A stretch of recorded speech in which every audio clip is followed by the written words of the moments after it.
Tulad sa opisina ng Pangulo, mabilis ding lumusot sa Senado ang proposed 2026 budget ng Office of the Vice President. Present si VP Sara sa deliberasyon pero no comment siya sa mga alegasyon laban kay PBBM.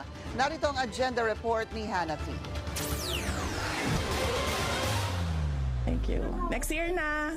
Thank you. Next year na lang daw sasagutin ni Vice President Sara Duterte ang mga tanong tungkol sa ongoing corruption issues sa gobyerno. Kabilang dito ang mga akusasyon ni dating Ako Bicol Party List Representative Zaldico kay President Bongbong Marcos at ang pagbanggit ni VP Sara tungkol sa kahandaan niyang maging Pangulo sa gitna ng mga issue sa flood control scandal.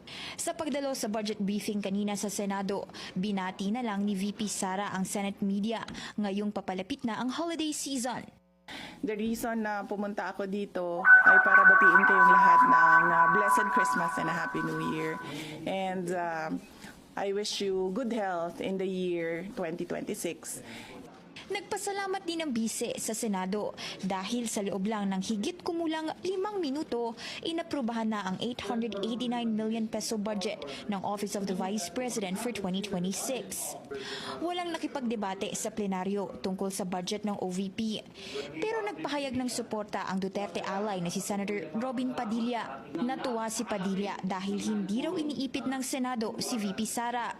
Sa akin pong karanasan sa tuwing may dadating na kalamidad, kalungkutan, kamatayan, naandyan po lagi ang ating pangalawang Pangulo upang makiramay, tumulong, kahit saan pong lupalop sa Pilipinas, makikita po natin ang opisina ng ating pangalawang Pangulo.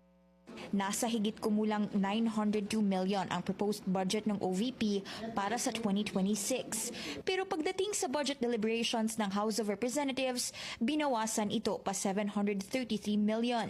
Yan ay dahil tumangging sumagot si VP Sara sa mga tanong tungkol sa higit kumulang 625 million peso allocation ng OVP sa confidential funds ng nakaraang pondo ng kanyang opisina. Subject kasi ito ng naging impeachment case laban sa kanya. Pagdating sa Senado, sinuportahan ng mga senador ang 889 million proposed budget ng OVP.